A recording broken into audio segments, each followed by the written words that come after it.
Good evening children. आज हम BEd first paper बाल्यावस्था एवं विकास, इसकी फर्स्ट यूनिट है कंसेप्ट ऑफ चाइल्ड डेवलपमेंट, जिसकी थ्योरी आप पढ़ चुके हैं। आज हम बात कर रहे हैं मल्टीपल चॉइस क्वेश्चंस या बहुविकल्पीय प्रश्नों की। तो जैसा कि आपको पता है कि आपको थ्योरी आती है, आप पढ़ चुके हैं, हर चीज समझ चुके हैं। तो अब हम शुरू कर रहे हैं यहाँ पर बहुविकल्पीय प्रश्न। जैसा कि आपने पीछे बोर्ड पर देखा, ये प्रश्न लिखे हुए हैं। जैसे इसमें पहला क्वेश्चन है, निम्नलिखित में से बाल विकास का क्षेत्र नहीं है। अब 4 ऑप्शंस दिए हुए हैं, हमें देखना है कि इनमें से कौन सा ऑप्शन ऐसा है जो बाल विकास के अंतर्गत नहीं आता है। तो इसमें पहला व्यक्तिक विभिन्नताएं, मानसिक प्रक्रियाएं, विकृतियां एवं असमानताएं, और चौथा है समायोजन। अब देखिए, अगर हमने इस चीज को बहुत अच्छे से पढ़ा है, बाल विकास क्या है, बाल विकास के क्षेत्र, बाल विकास किसे कहते हैं, तो हम बड़ी आसानी से आंसर दे देंगे कि इसका आंसर होगा समायोजन। क्योंकि समायोजन ऐसी चीज है जो बाल विकास के क्षेत्र में नहीं है। समायोजन आता है बाल मनोविज्ञान के क्षेत्र में। अगर बात हो रही होती बाल मनोविज्ञान, तो वहां पर समायोजन होता। अब चूंकि बात हो रही है बाल विकास, तो व्यक्तिक विभिन्नताएं, मानसिक प्रक्रियाएं, विकृतियां, ये सब बाल विकास के अंतर्गत आती हैं। तो यहाँ पर आपका चौथा ऑप्शन डी समायोजन, ये इसमें क्षेत्र में नहीं आएगा। अगला है, जन्म के समय बालक का भार कितना होता है। मतलब जन्म के समय नवजात शिशु का भार कितना होता है। 8 से 12 पाउंड, 5 से 8 पाउंड, 11 से 13 पाउंड या 9 से 11 पाउंड। अब इन चारों में से हमें सही उत्तर का पता लगाना है। जनरली हमने देखा होगा कि जब बच्चे होते हैं तो सबसे पहले उनका वेट लिया जाता है, और जैसा कि आपने यहाँ पर पीछे देखा कि 1 पाउंड बराबर है 0.453 kg के। 1 पाउंड 0.453 kg के बराबर है। तो यहाँ पर आपका दूसरा आंसर जो बी है 5 से 8 पाउंड, ये सही आंसर है। क्योंकि ये लगभग आपका बच्चे का वेट हो जाएगा लगभग इसके हिसाब से 3 सवा 3 किलो के आसपास, जो कि जन्म के समय बच्चे का भार होता है। इसके बाद नेक्स्ट क्वेश्चन है, विकास का अर्थ परिपक्वता और कार्यपूरक सुधार की व्यवस्था से है, जिसका संबंध गुणात्मक और परिमाणात्मक परिवर्तनों से है। अब कहते हैं ये कथन किसका है, मुनरो का, सोरेनसन का, ड्रेवर का या गैसेल का। दोबारा से रिपीट कर रही हूं, विकास का अर्थ परिपक्वता और कार्यपूरक सुधार की व्यवस्था से है, जिसका संबंध गुणात्मक एवं परिमाणात्मक परिवर्तनों से है। तो ये कथन है आपका सोरेनसन का। ये चीजें आपको याद करनी पड़ेंगी। इसके बाद नेक्स्ट आता है हमारा, बालक का मानसिक स्वास्थ्य निर्भर करता है विद्यालय पर, परिवार पर, समुदाय पर या उपयुक्त सभी पर। हमको पता है कि बालक का मानसिक स्वास्थ्य उसके विद्यालय, उसके परिवार, उसके समुदाय सभी पर निर्भर करता है। तो यहाँ पर आंसर होगा 4th, उपयुक्त सभी पर। इसके बाद आता है, क्रोध सहायक है प्रेम में, झगड़ा उत्पन्न करने में, दुख में या व्यवहार परिवर्तन में। तो हम सबको पता है कि जब हमें क्रोध आता है तो उसके साथ साथ अपने आप ही एक झगड़ा करने वाली प्रवृत्ति उत्पन्न हो जाती है। तो यहाँ पर क्रोध सहायक है झगड़ा करने में, यानी दूसरा आंसर है इसका। इसके बाद शैशवावस्था होती है आत्मनिर्भरता की अवस्था, समायोजन की अवस्था, अनुकरण की अवस्था और समस्या अवस्था। तो यहाँ पर शैशवावस्था होती है समायोजन की अवस्था, मतलब दूसरा आंसर बा। क्योंकि शैशवावस्था जन्म से 5 वर्ष तक की अवस्था मानी गई है, और इस अवस्था में बच्चे घर से निकल करके बाहर अन्य बच्चों के साथ खेलना प्रारंभ कर देते हैं और उनका विद्यालय में प्रवेश भी प्रारंभ हो जाता है। तो यहाँ पर सबसे इंपॉर्टेंट चीज होती है समायोजन की अवस्था। तो शैशवावस्था है समायोजन की अवस्था। अब आता है बाल मनोविज्ञान तथा बाल विकास में मुख्य अंतर। तो बाल मनोविज्ञान और बाल विकास में मुख्य अंतर क्या है? पहला क्षेत्र का, दूसरा कार्य का, तीसरा पद्धति का और चौथा इनमें से कोई नहीं। इसका आंसर होगा फर्स्ट, बाल मनोविज्ञान और बाल विकास में मुख्य अंतर होता है क्षेत्र का।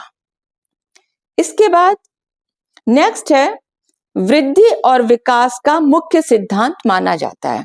देखिए, हमने आपको वृद्धि और विकास के विभिन्न सिद्धांतों के बारे में पढ़ाया है और उम्मीद करते हैं कि आपको ये सब याद हो चुका होगा। तो यहाँ पर कुछ सिद्धांतों के नाम लिए जा रहे हैं। गति का सिद्धांत, निरंतरता का सिद्धांत, क्रम का सिद्धांत और उपयुक्त सभी। तो यहाँ पर ये तीनों सिद्धांत वृद्धि और विकास के सिद्धांत हैं। तो इसका आंसर होगा उपयुक्त सभी, अर्थात गति का सिद्धांत, निरंतरता का सिद्धांत, क्रम का सिद्धांत, ये सभी बाल विकास के वृद्धि और विकास के सिद्धांत हैं। अब निम्न में से विकास को प्रभावित करने वाले कारक: रोग, पोषाहार, शारीरिक भार, उपयुक्त सभी। तो विकास को प्रभावित करने वाले कारकों में रोग, पोषाहार, शारीरिक भार, स्वास्थ्य, ये सभी चीजें आ जाती हैं। इसके बाद प्रश्न है शैशवावस्था में शिशु में या बालक में संवेग पाए जाते हैं। इनका नंबर है 4, बा 3, सा 2 और दा 5। इसमें सही उत्तर है 3, अर्थात शैशवावस्था में मुख्य रूप से 3 प्रकार के संवेग पाए जाते हैं। जैसा कि आप पीछे बोर्ड पर देख रहे हैं कि शैशवावस्था में फियर, एंगर और लव, 3 इमोशंस बहुत इंपॉर्टेंट होते हैं। फियर मतलब है, एंगर मीन्स क्रोध और लव से मतलब है अफेक्शन से, जो कि बच्चा अपने माता पिता और अपने साथ वालों से चाहता है। तो शैशवावस्था में ये 3 प्रमुख संवेग कार्य करते हैं, लव, अफेक्शन और फियर। इसके बाद विकास के स्वरूपों में व्यापक व्यक्तिक विभिन्नता पाई जाती है। यह विकास का सिद्धांत है। अब देखिए एक स्टेटमेंट आपके सामने आ रहा है, विकास के स्वरूपों में व्यापक व्यक्तिक विभिन्नता पाई जाती है। अब ये कह रहे हैं कि विकास का कौन सा सिद्धांत है। यहाँ पर हम कह रहे हैं या तो ये परस्पर संबंध का सिद्धांत है, या समान प्रतिमान का सिद्धांत है, या व्यक्तिक विभिन्नता का सिद्धांत है, या वंशानुक्रम का सिद्धांत है। तो इसका सही आंसर है व्यक्तिक विभिन्नता का सिद्धांत, अर्थात विकास के स्वरूपों में व्यापक व्यक्तिक विभिन्नता पाई जाती है। यह सिद्धांत है व्यक्तिक विभिन्नता का सिद्धांत। अब सामान्य रूप से या शैली के अनुसार विकास में बाल्यावस्था का समय होता है 12 से 18 वर्ष, 1 से 5 वर्ष, 5 से 12 वर्ष और 12 से 16 वर्ष।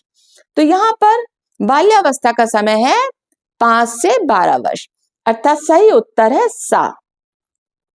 इसके बाद कौन सी विशेषता विकास पर लागू नहीं होती? अब देखिए यहाँ पर 4 विशेषताएं बताई गई हैं, बहुत ध्यान से सुनने और समझने वाली चीज है।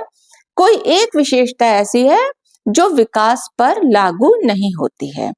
पहली विशेषता, विकास सर्वांगीण होता है। ये हमको पता है कि विकास सर्वांगीण होता है, अर्थात शारीरिक, मानसिक, संवेगात्मक, सामाजिक, ये सारे विकास होते हैं।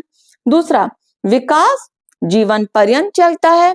विकास के संबंध में ये कथन भी सही है कि विकास एक जीवन पर्यंत चलने वाली प्रक्रिया है। इसके बाद आता है तीसरा, विकास को विशिष्ट इकाइयों से मापते हैं। और चौथा है, विकास में परिमाणात्मक तथा गुणात्मक परिवर्तन होते हैं, अर्थात विकास में क्वालिटेटिव और क्वांटिटेटिव दोनों परिवर्तन होते हैं। अब इसमें सा क्या था? विकास को विशिष्ट इकाइयों से मापते हैं। देखिए जब हम बात करते हैं बालक के शारीरिक विकास की, तो वहां पर हम विशिष्ट इकाइयों का प्रयोग करते हैं, जैसे उसकी हाइट मापने के लिए और उसका भार मापने के लिए। हम बात करते हैं किलोग्राम की भार में, और हाइट मापने में हम कहते हैं कि इतने फीट इतने इंचेस इसकी हाइट है। तो यहाँ पर हम इकाइयों का प्रयोग कर रहे हैं। और विकास में परिमाणात्मक तथा गुणात्मक, क्योंकि विकास में क्वालिटेटिव और क्वांटिटेटिव दोनों चेंजेस होते हैं। अर्थात जब हम मानसिक विकास की बात करते हैं, संवेगात्मक विकास की बात करते हैं, सामाजिक विकास की बात करते हैं, तो ये क्या हो रहा है, ये बालक में गुणात्मक परिवर्तन है। तो यहाँ पर जो आंसर सी है, विकास को विशिष्ट इकाइयों से मापते हैं, यह विशेषता विकास में लागू नहीं होती है। यह केवल विकास के एक पक्ष शारीरिक विकास के ऊपर ही लागू होती है।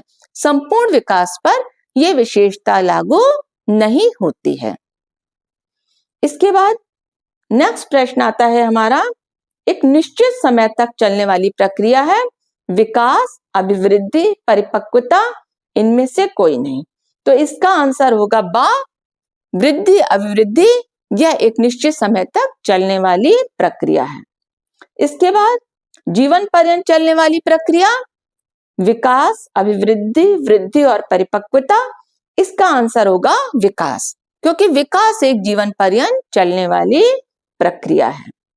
अब विकास की प्रक्रिया में प्रमुख हैं आकार में परिवर्तन, पुरानी रूपरेखा में परिवर्तन, नए गुणों की प्राप्ति और उपयुक्त सभी। अब चूंकि विकास एक निरंतर चलने वाली प्रक्रिया है, इसलिए इसका आंसर दा होगा, उपयुक्त सभी। मतलब विकास में आकार में परिवर्तन हो रहा है, बालक की पुरानी रूपरेखा में परिवर्तन हो रहा है, उसमें नए गुणों की प्राप्ति हो रही है, तो इसका आंसर होगा उपयुक्त सभी। अब इसके बाद नेक्स्ट आता है, बाल्यावस्था में सामान्यतः बालक का व्यक्तित्व होता है, या तो बालक कहते हैं पहला व्यक्तित्वहीन, बा अंतर्मुखी, सा बहिर्मुखी और दा उभयमुखी। अब बाल्यावस्था में बालक बहिर्मुखी होता है, मतलब एक्सट्रोवर्ट होता है और बच्चों से मिलता जुलता है, उनके साथ खेलना, उनके साथ समूह में रहना पसंद करता है। जैसा कि आपको पता है कि बाल्यावस्था को इसी वजह से हमने कहा है कि ये इस तरह की अवस्था है जिसमें कि बालक समूह में बच्चों के साथ में रहना पसंद करता है और उनके साथ खेलता कूदता है। इसके बाद नेक्स्ट क्वेश्चन आता है हमारा, किसका कथन है। अब यहाँ पर हमें देखना होगा कि जो हम कथन बोल रहे हैं वो किसका है। अभिवृद्धि मात्रात्मक या परिमाणात्मक परिवर्तनों की ओर संकेत करती है, अर्थात आकार और ढांचे में वृद्धि। यह कथन है फ्रैंक, गैसेल, हरलॉक या मेरेडिथ। तो यह कथन हरलॉक का है कि अभिवृद्धि मात्रात्मक या परिमाणात्मक परिवर्तनों की ओर संकेत करती है, अर्थात आकार और ढांचे में वृद्धि। इसके बाद हमारा नेक्स्ट क्वेश्चन आता है, गुणात्मक परिवर्तन का संबंध होता है। तो गुणात्मक परिवर्तन के संबंध में 4 ऑप्शन है, वृद्धि, अभिवृद्धि, विकास और परिवर्तन। तो यहां पर सही उत्तर है हमारा विकास। अब कहते हैं, शारीरिक अभिवृद्धि की पूर्णतया किस आयु के लगभग होती है, मतलब हमारी जो फिजिकल ग्रोथ है वो किस आयु तक होती है। अब चूंकि यहाँ पर ये फिजिकल ग्रोथ की बात कर रहे हैं और इन्होंने आंसर में दिया है आ 10 वर्ष, बा 15 वर्ष, सा 20 वर्ष और दा 30 वर्ष। तो शारीरिक अभिवृद्धि लगभग 20 वर्ष तक होती है, तो इसका आंसर होगा सा। अब ये कहते हैं, किस अवस्था में अभिवृद्धि सबसे तीव्र होती है, शैशवावस्था, बाल्यावस्था, वयस्कावस्था या वृद्धावस्था। तो यहां पर आपका आंसर जाएगा शैशवावस्था।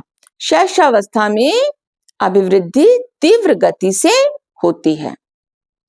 अब ये कह रहे हैं, विकास में होने वाले परिवर्तन, आ रचनात्मक, बा विनाशात्मक, सा आ और बा दोनों और चौथा है क्रियात्मक।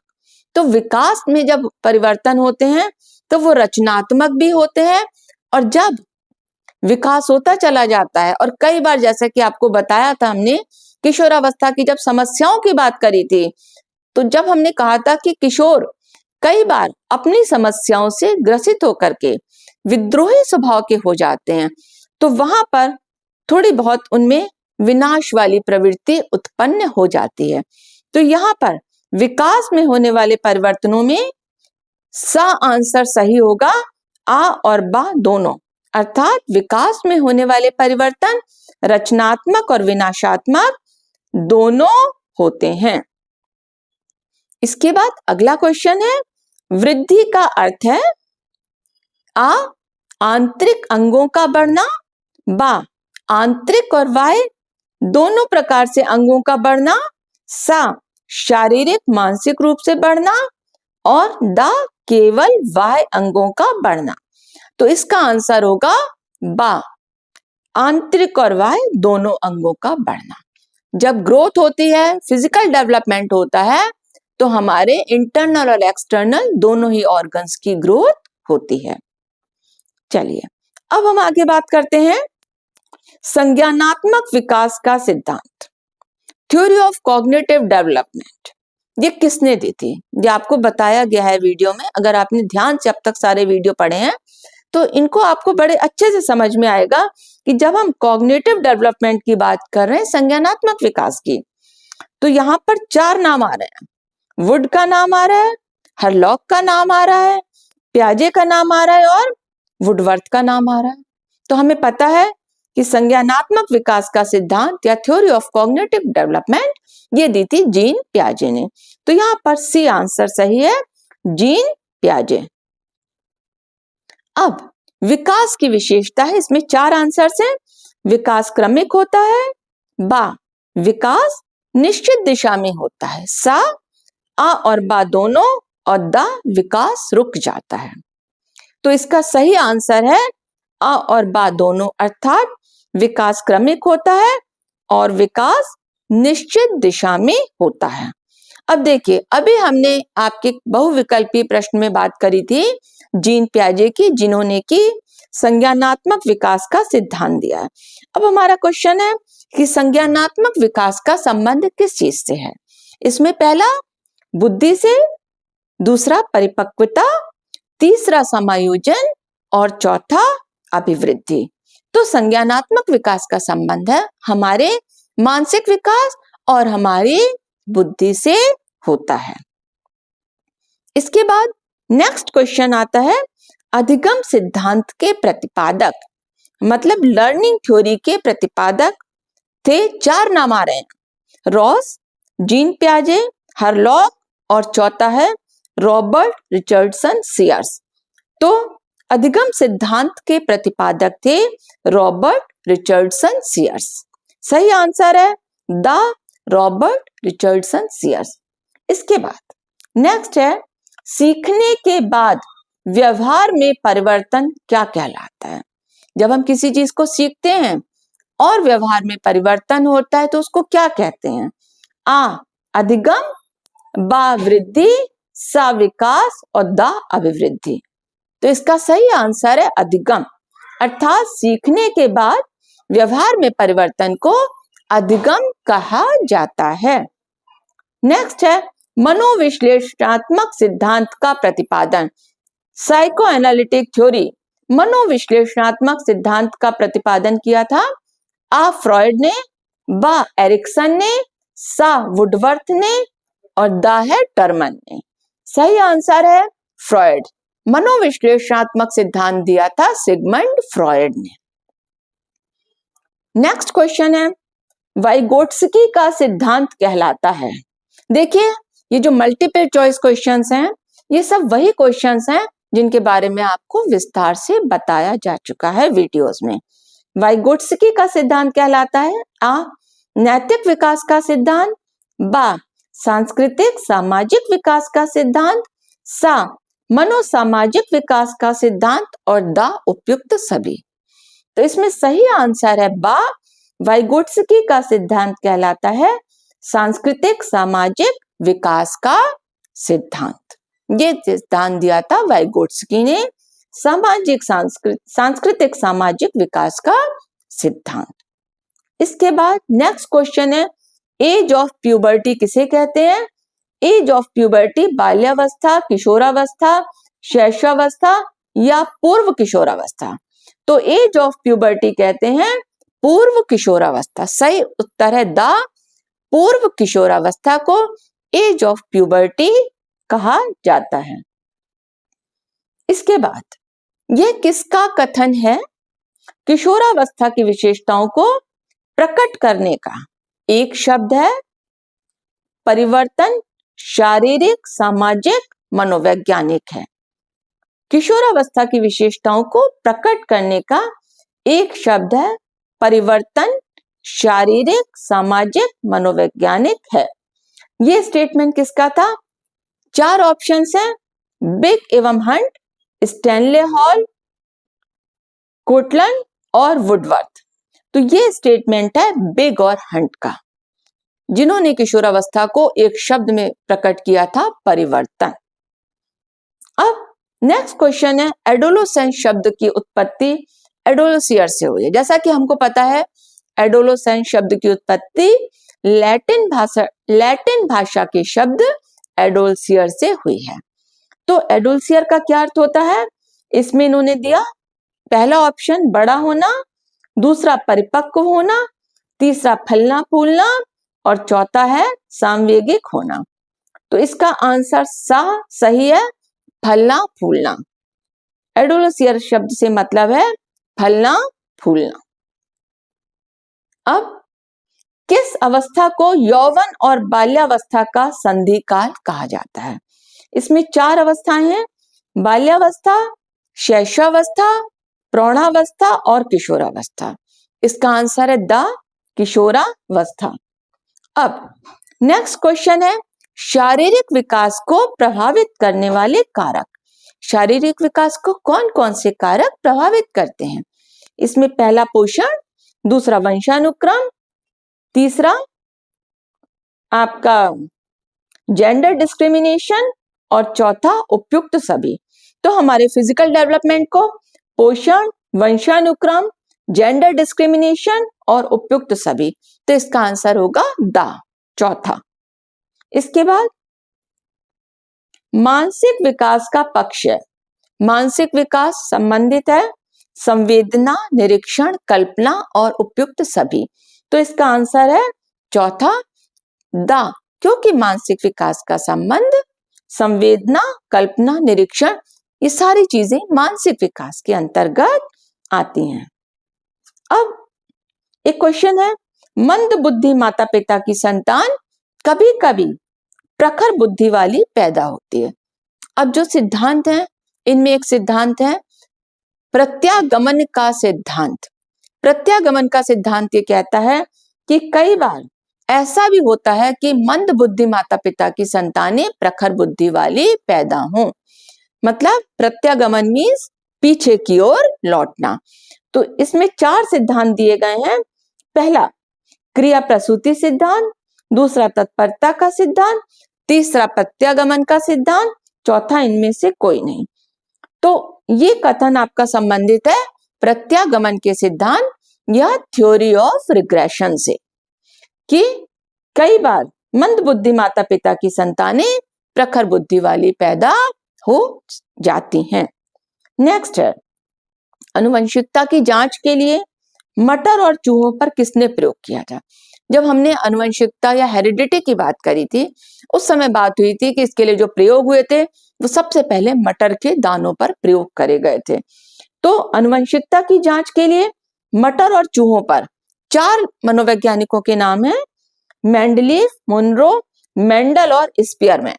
तो इसका आंसर बड़ा स्पष्ट है कि अनुवंशिकता की जांच के लिए सबसे पहले मेंडल ने मटर के ऊपर और चूहों के ऊपर प्रयोग करे थे। तो यहां पर आपका आंसर जाएगा सा मेंडल। अब एक शब्द कह रहे हैं विसेरोटोनिया। विसेरोटोनिया शब्द संबंधित है, विसेरोटोनिया शब्द संबंधित है आ विनोदी व्यक्ति से, बा समाज प्रिय तथा हसमुख व्यक्ति से, सा निर्दयी व्यक्ति से और द क्रोधी व्यक्ति से। तो विसेरोटोनिया शब्द संबंधित है समाज प्रिय और हसमुख व्यक्ति से। इसके बाद नेक्स्ट है विकास प्राणियों में होने वाला वह प्रगतिशील परिवर्तन है जो किसी लक्ष्य की ओर लगातार निर्देशित होता रहता है। ये भी मनोवैज्ञानिक द्वारा दी गई परिभाषा है। इसमें भी 4 मनोवैज्ञानिकों के नाम हैं, ड्रेवर, हरलॉक, वुडवर्थ और मुनरो। अब परिभाषा क्या है? विकास प्राणियों में होने वाला वह प्रगतिशील परिवर्तन है जो किसी लक्ष्य की ओर लगातार निर्देशित होता रहता है। तो यह परिभाषा दी थी ड्रेवर ने। इसका सही आंसर होगा आ। अब आता है हमारा वंशानुक्रम, माता पिता से संतान को प्राप्त होने वाले गुणों का नाम। देखिए यहाँ पर विभिन्न प्रकार की परिभाषाएं हैं, 4 मनोवैज्ञानिकों के नाम हैं और आपको ये बताना है कि ये परिभाषा किस मनोवैज्ञानिक की है। अब ये परिभाषा जो आपको बताई जा रही है, वंशानुक्रम माता पिता से संतान को प्राप्त होने वाले गुणों का नाम है। इसमें 4 नाम है। पहला है रूथ बेनेडिक्ट, दूसरा जिन्सबर्ग, तीसरा डगलस और चौथा हॉलैंड। अब इसका पहला आंसर सही है। यह परिभाषा दी थी रूथ बेनेडिक्ट ने कि वंशानुक्रम माता पिता से संतान को प्राप्त होने वाले गुणों का नाम है। अब मानसिक विकास को प्रभावित करने वाले कारक हैं। मानसिक विकास को कौन कौन से कारक प्रभावित कर रहे हैं?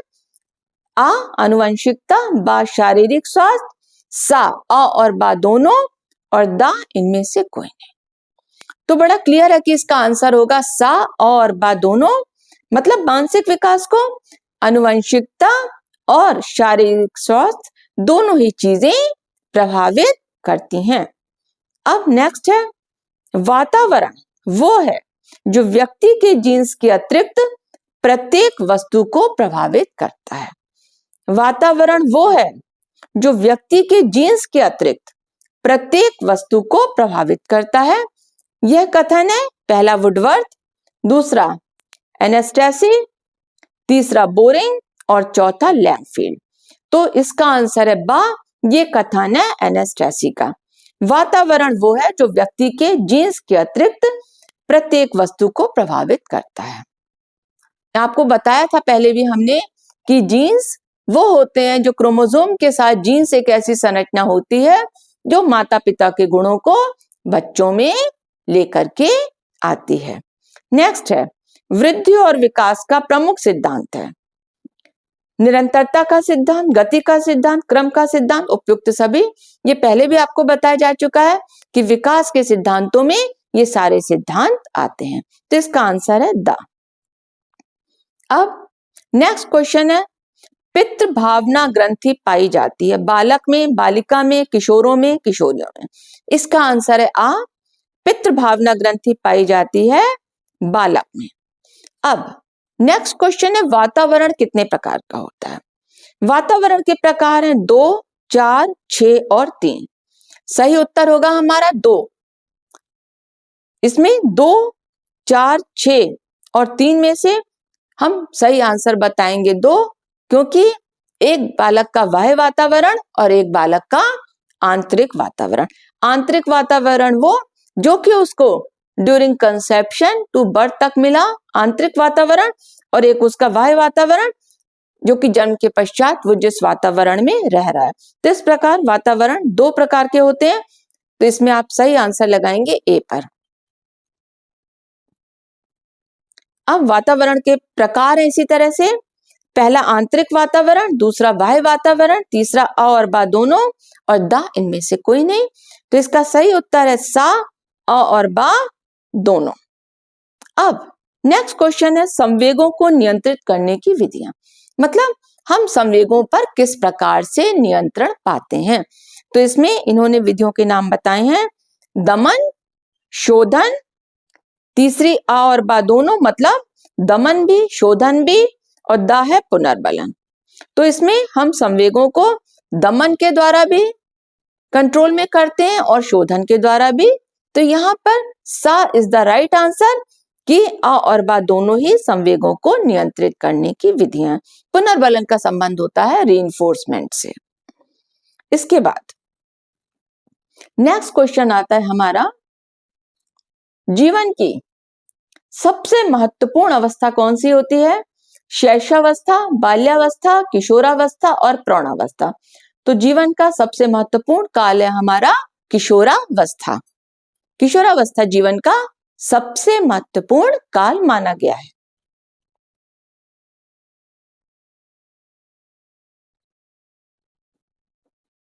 क्वेश्चन है हमारा, जीवन का सबसे महत्वपूर्ण काल है शैशवावस्था, बाल्यावस्था, किशोरावस्था और प्रौढ़ावस्था। ये हम सबको पता है कि जीवन का सबसे महत्वपूर्ण काल किशोरावस्था होता है। तो यहाँ पर हमारा आंसर जाएगा सी, जीवन का सबसे महत्वपूर्ण काल किशोरावस्था है। इसके बाद नेक्स्ट क्वेश्चन है, किशोर ही वर्तमान की शक्ति तथा भावी आशा को प्रस्तुत करते हैं। किशोर ही वर्तमान की शक्ति तथा भावी आशा को प्रस्तुत करता, ये कथन है Kalhana, Kuppuswamy, crow and crow और स्टैनले हॉल। तो यह कथन है क्रो एंड क्रो का। देखिए, अभी तक आपने देखा कि विभिन्न मनोवैज्ञानिकों ने विकास के संबंध में अलग अलग परिभाषाएं दी हैं। तो आपको इन अलग अलग परिभाषाओं को अलग अलग प्रकार से समझना होगा और उनको याद भी करना होगा साथ में कि किस परिभाषा किस मनोवैज्ञानिक द्वारा दी गई है। तो इसका आंसर है सा, क्रो एंड क्रो। अब विकास के कितने आयाम होते हैं? अब देखिए, विकास के कितने आयाम होते हैं, प्रश्न को ध्यान से सुनिएगा। यहां पर आंसर है 4, 5, 6 और 7। सही उत्तर है 5। अब यहां पर विकास के विभिन्न आयामों से मतलब है आपका शारीरिक विकास, मानसिक विकास, सामाजिक विकास, संवेगात्मक विकास, नैतिक विकास। तो ये मिलाकर के यहाँ पर इन्होंने विकास के 5 आयाम बताए हैं। तो ये आपके 5 आयाम हो गए विकास के। नेक्स्ट क्वेश्चन आता है, तो इसमें आप टिक लगाएंगे बा पर 5 आयामों पर। मनुष्य एक सामाजिक प्राणी है, यह कथन है प्लेटो, अरस्तु, स्पेंसर और सुकरात। मनुष्य एक सामाजिक प्राणी है, यह कथन है अरस्तु, जिसको कि आप एरिस्टोटल भी कहते हैं। तो यहां पर सही उत्तर है आपका बी। अब नेक्स्ट क्वेश्चन है, शरीर के विभिन्न अंगों का उत्तरोत्तर विकास तथा उनकी कार्य क्षमता में वृद्धि कहलाता है। शरीर के विभिन्न अंगों का उत्तरोत्तर विकास तथा उनकी कार्य क्षमता में वृद्धि कहलाता है क्या? पहला गामक विकास, बा सर्वांगीण विकास, सा शारीरिक विकास और दा संवेगात्मक विकास। तो यहाँ पर सही उत्तर है आपका शारीरिक विकास, सा, क्योंकि यहाँ पर बात करी गई शरीर के विभिन्न अंगों की। तो इसका संबंध है आपके आंसर सा से, शारीरिक विकास। नेक्स्ट क्वेश्चन है, किस अवस्था में बालक का शारीरिक विकास सामान्य से तेज गति में होता है? देखिए, अब इसमें आ किशोरावस्था, बा शैशवावस्था, सा आ और बा दोनों और दा बाल्यावस्था। अब किशोरावस्था और शैशवावस्था दोनों में ही बालक का शारीरिक विकास तीव्र गति से होता है। तो यहां पर इसका आंसर होगा आ और बा दोनों। लेकिन अब यहाँ पर एक चीज ध्यान रखिएगा कि इस तरह का एक प्रश्न पहले भी आ चुका है जिसमें कि आपके किशोरावस्था नहीं दी गई थी, तो वहां पर आपने सही उत्तर पर टिक लगाया था, वो था आपका शैशवावस्था। क्योंकि इस प्रश्न में शैशवावस्था और किशोरावस्था दोनों दिए गए हैं और दोनों में ही बालक का विकास तीव्र गति से होता है, इसलिए यहाँ पर आप सा पर टिक लगाएंगे, जिसमें कि कहा गया कि शैशवावस्था और किशोरावस्था दोनों में ही बालक का विकास सामान्य से तेज गति से होता है। नेक्स्ट क्वेश्चन है, शिशु के जन्म के समय शिशु का सिर शरीर की कुल लंबाई का कितना प्रतिशत होता है? जब बच्चे का जन्म होता है तब उसके सिर उसकी कुल लंबाई का कितना प्रतिशत होता है? पहला है 30%, बा 50%, सा 15% और दा है 20%। तो यहाँ पर आपका सही उत्तर जाएगा 20%। शिशु के जन्म के समय उसका सिर कुल लंबाई का 20% होता है। अब नेक्स्ट क्वेश्चन है, बालकों में नर्वस सिस्टम का विकास तेजी से होता है। नर्वस सिस्टम या हिंदी में कहते हैं स्नायु संस्थान। इसमें 4 ऑप्शंस हैं, 5 से 6 वर्ष की अवस्था, 3 से 4 वर्ष की अवस्था, 1 से 2 वर्ष की अवस्था और दा है आपका गर्भावस्था। तो यहाँ पर नर्वस सिस्टम का जो विकास है वो तेजी से होता है 3 से 4 वर्ष की अवस्था में।